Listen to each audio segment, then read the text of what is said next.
In this section, we will run through one of the five important fundamentals, that is external input, or we can call it as EI. So if you remember the bigger picture what we discussed in the previous section, we are told that external inputs are nothing but uh, the user inputs, but that was only for the understanding sake. I had said that external inputs are user inputs, but basically yes, external inputs are they help us to move the data, they help us to move the data from any external application boundary to the internal application boundary. So that external application boundary can be a user who is entering something from a screen, so the screen becomes the external input, or it can be some kind of a batch process which runs and reads a file and puts data in the ILFs or the internal application files. So basically we can say that EI moves the data into the application from the external application boundary to the internal application boundary. One of the very significant thing about EI is that it maintains and updates ILF information. So for example, if you take up a customer screen, then it maintains a ILF called as customer, and the EI is the customer screen itself. Now there are some important points to be considered when we count a EI. For every add, update, delete, you need to count one EI. So for add you count one EI, for update you count one EI, and delete you count one EI. So if you have a screen which does a maintenance of add, update, delete, so basically you will be counting 3 EIs in that. And second, a very important thing is that every input screen is not a EI. As I said, that EI should maintain, it's mandatory that it should maintain and update ILF information. So this is one of the very important fundamental of EI. If it doesn't maintain and update ILF information, then it is not a EI. For example, it's possible that you have a search screen. A search screen will definitely not maintain anything. It just searches and displays the output. So that cannot be a EI. So that's why I'm coming back to the point where I said previously that EIs are screens. Basically no. EIs are they help us to move the data from the external application boundary to the internal application boundary. So every input screen is not a EI. Process, it's possible that you have Windows processes or some kind of batch process which maintain ILF. So process that maintain ILF should be counted as a EI. Now here's a customer screen, a very simple customer screen, where a guy can put in data, customer code, check the country, take this and add customer. Now if you see, the add customer will be counted as one EI. Okay, the update customer will be counted as again a second EI, and a third EI, that is a delete. So we have 3 EIs here. So basically, even if we have one screen, we need to count it as 3 EI, because there are 3 ways by which the ILF information is getting modified. And when we say ILF, so in behind this we have something called as a customer table. Okay, don't again treat internal logical file as tables, but it should be from the user's perspective. Does user think that yes, there can be a customer table, then there is a ILF. So yes, over here user will definitely understand that wherever he puts in information, it gets saved into some kind of file. So yes, there is a customer ILF behind it, and there is 3 customer EI, which basically is updating those ILF, updating the customer ILF. And as I said previously that every input screen is not a EI. For example, here we have an input screen which just helps you to select a country and probably generate some kind of report. So this is not a EI because it doesn't maintain any kind of ILF information. So query screens, login screen, menus, should not be counted as EI, even if there is a user input. So remember this very important. This is a very important fundamental. Every input screen is not a EI. Second, as I said, EI is all about transferring the data from the external application boundary to the internal application boundary. So it's very much possible that you can have a batch process, something like this, and this batch process can read some files, and these files are probably which are out of the control of the application. It is something like, it can be a file which has been sent by some third party. So if a batch process is reading these files and putting into a database, then that process should also be counted as a EI, because it's moving data from an external application boundary to a internal application boundary. So always remember that EIs are not screens basically, but they are facilitators which help us to move data from the external application boundary to the internal application boundary. Now as I said, that measures, or we can say, when we say that a software is complex, uh, everything is about complexity. So definitely when we are counting the EI, we should also count the complexity. We should be able to count the complexity. So complexity of the EI is counted by using two entities of function point, that is the FTR and the DETs. So FTR means the file type reference and DET means the data element type. We'll in the next screens we'll see that what exactly this means. But for now, remember that complexity of a EI will depend on the FTRs and DETs, because it's possible that you have a complicated screen, a transactional complicated screen, and it's possible that you have a simple screen which does only master update, master table update. So we definitely need to segregate the complexity of both of these EIs. So first thing, as I said, that one of the important elements is a DET. So we'll first understand the fundamental of DET. DETs are nothing but fields and attributes. So if you remember the customer screen, we have the customer code, the customer name. These are DETs. They are unique and they are user recognizable. Means in the sense, user should understand that there is a DET. For instance, that you can have internally some kind of DET called as identity seed or something. If the user doesn't identify, if user doesn't understand the importance of that, or if he is not able to feel it from outside, then you cannot count that field as a DET. Foreign keys are also counted as DETs. So if you have a table or something, and you have foreign keys with them, so you can count them once, but count them once for the child table but not for the primary table. So if you have a, let's say, a customer table and you have a customer addresses table, so it's possible that you have a foreign key in the customer address table, so you need to only count the foreign key only once in the child table, not in the primary table. Auto generated fields are also counted as DETs as they are maintained in the ILFs. So again, if you have auto generated fields, some counter or something, you need to count them as DETs. Again, it should be user recognizable. If the user doesn't recognize these fields, right, for example, the user will understand, yes, there is a relationship which maintains the customer table and the customer address table, so that's why we count the foreign key. If the user doesn't understand it, right, then definitely you cannot count them as DET. So it's basically very much requirement driven. Whatever is in the requirement document, you should be able to map to function points. Duplicate fields populated by the same user input should not be counted as DETs. So for example, that if you have a field which has been populated by only one input text box, means you have two fields in the table which are maintained for some reason for the programming logic or for some kind of thing. So these two fields, if they are coming from the same input, it should be counted as only one DET. Error messages which are displayed should also be counted as DETs. So now here's a screen, the customer screen which we discussed previously. Now let's count these DETs. Okay.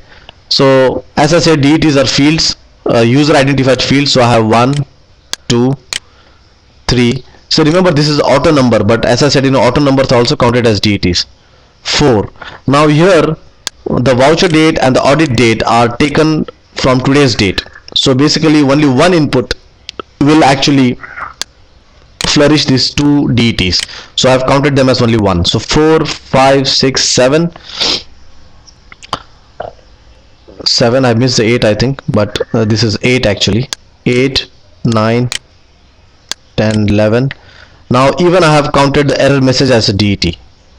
So we can say that in all over here we have 12 DETs. My counting is currently wrong here, so it's basically 12 because I missed the 8 of it. So basically we have 12 DETs in this customer screen.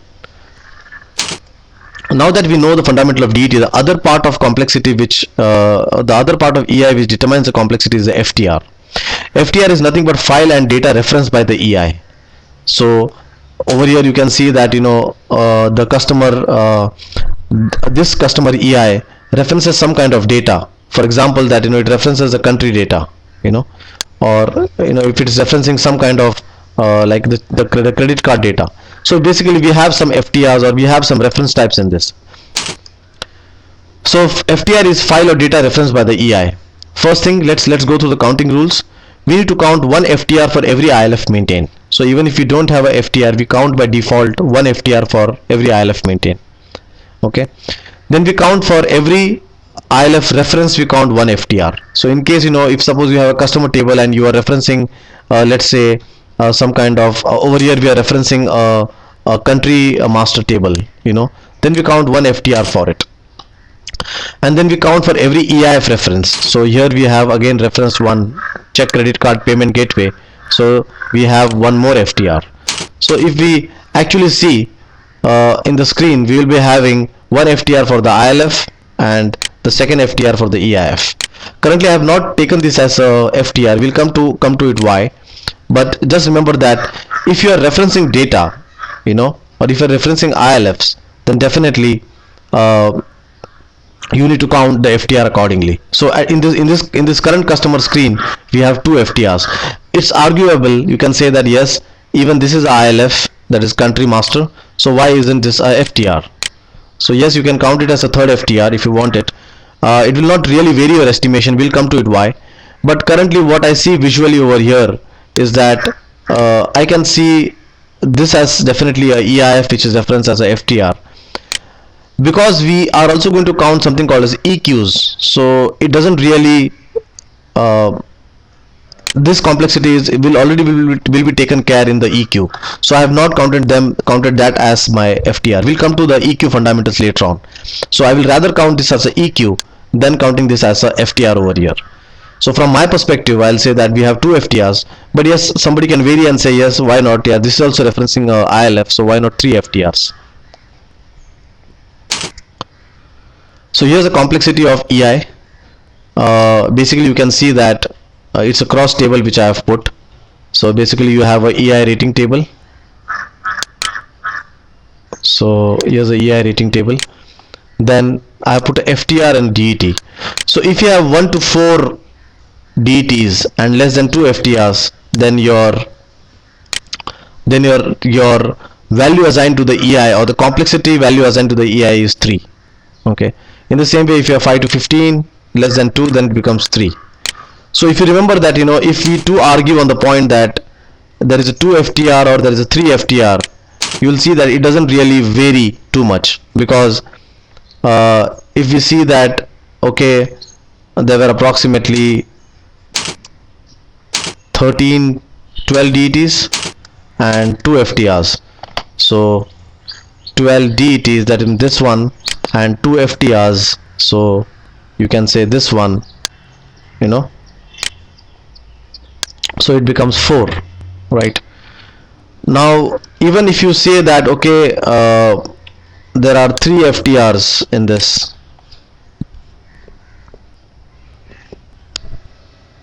the complexity of a UI is basically defined by 2 attributes, that is, one is the file type reference and another is the data element type. So basically, as we said previously, that when we want to do estimation, one of the important thing is complexity of a software, because if the software is more complex, then it will take more time to build up, and definitely it takes more finance to build up.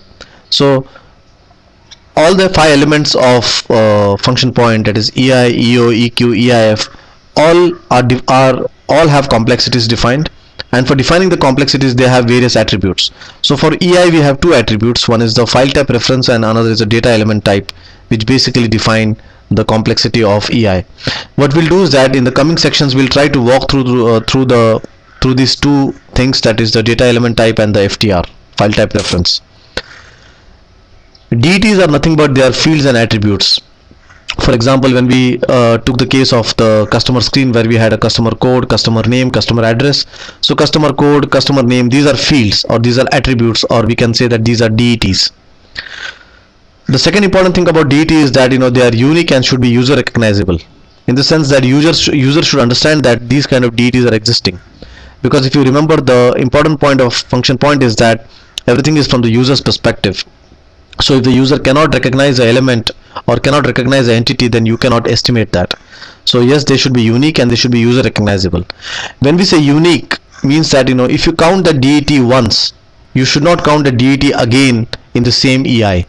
For example, that you have an ad screen and then there is a customer code, customer name, and then when you go to say, okay, the same screen can be used as an update, you should not count those DETs again. So the DETs should be unique and they should be user recognizable. The third point is that foreign keys are also DETs. Again, that this should be from the user's perspective. For example, that you have a customer screen and then you have an address you have multiple addresses for the customer. So basically you can say that there will be a foreign key for the address table which will be linked to the customer table. So this foreign key will also be counted as DETs. But in order to count this as DET, customer should know that for every customer entered, there is a address, there are multiple addresses assigned to it. So if he understands this requirement, or if this is his requirement, then only you can count that as a then only you can count the foreign key as a DET. The fourth point is, this is very important, that even auto-generated fields are also counted as DETs, because it's possible that you'd be writing some kind of logic to generate these fields, to generate the auto number. So we need to take this into consideration during estimation. So even auto-generated fields are also counted as DETs. Duplicate fields populated by the same user input should be counted as one DET. So if suppose you have two DETs, or two inputs which are given by the user, and these two inputs actually are updating one DET, or are actually pointing towards only one DET type of value, then they should be counted as only one DET. Even error messages are also counted as DETs. So let's try to do a simple example, and let's try to see that if you have understood the DET fundamentals. So here's a simple customer screen. So if you see that we have numbered the DETs, the DETs which are present in this customer screen. So customer code is one DET, customer name is a second DET. As we said, even auto numbers are DETs, so we have counted this as a third DET. And because the voucher date and the audit date both are coming from the same input, in the sense that is today's date, so we have counted them as one DET, that is fourth.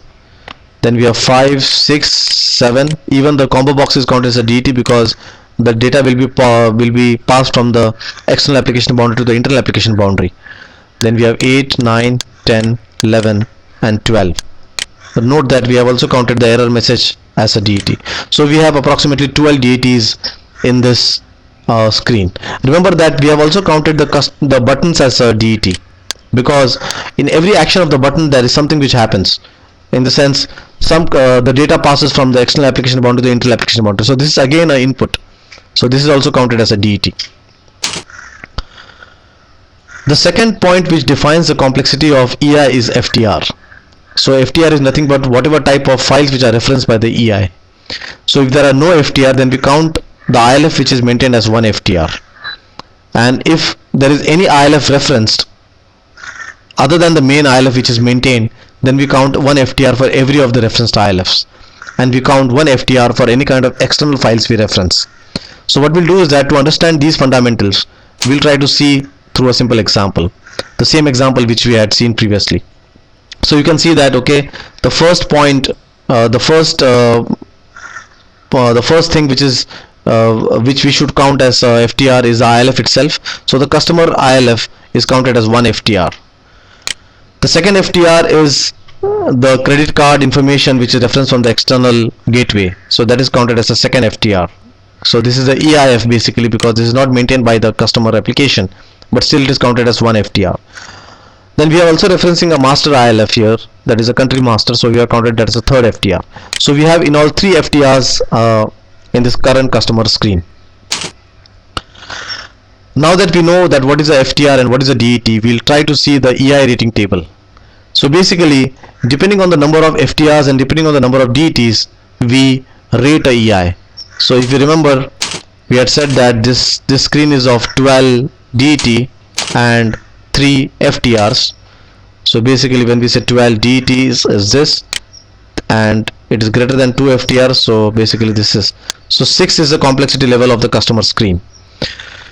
Now what I have done is that this EI rating I have made it more simplified by just putting in simple, medium and complex. In the sense, 3 is my simple, 4 is my medium and 6 is my complex. So the same table I have just mapped to a EI complexity table, with only simple, medium and complex.